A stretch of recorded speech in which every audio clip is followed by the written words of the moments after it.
Hello everyone, welcome back to me again, Siti Azzahra. I am from Unindra PGRI University. Transcript for living online. Speaker 1. I think that even up until just a few years ago, we could never have imagined how our behavior would change with regards to using mobiles and tablets. I know that I would find it incredibly difficult to live without my mobile. I'm constantly looking at my phone to see if I've got any messages or updates and checking my apps to see what's new. I wouldn't say that I post my life online, not like some people I know, but I do like to keep up with what people are up to. Friends, family, and even other people I know but maybe haven't seen for years, like old school friends, and check out photos of what they look like now. Speaker 2. I think it's quite funny that we're always worrying about teenagers and young people become obsessed with online communication. But if you ask me, we need to worry just as much about adults. At the office where I work, even when we have a break, nobody talks to each other unless they absolutely have to, which is a sorry state of affairs to say the least.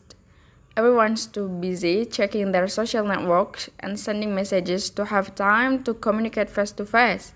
People spend their lunchtime glued to their screens or barely glance up from their phones.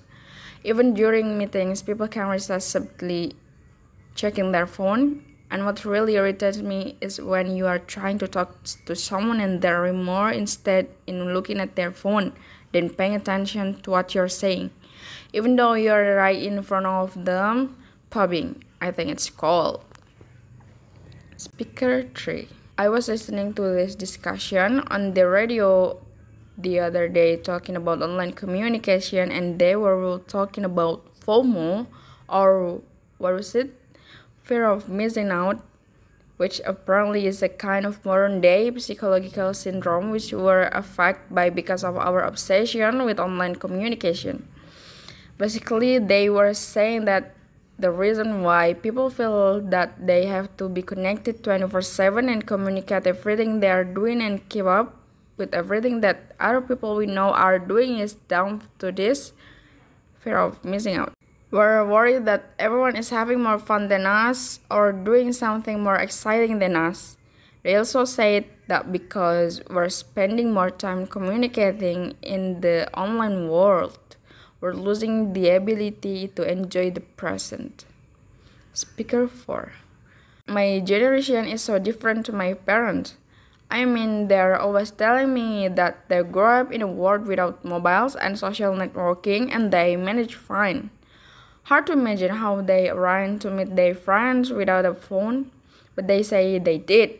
I had so many arguments with them while I was growing up, until they let me have my first smartphone, but they didn't let me have Snapchat or Instagram or anything like that. It's not the end of the world, they say. They just didn't understand that the way people my age communicate with each other.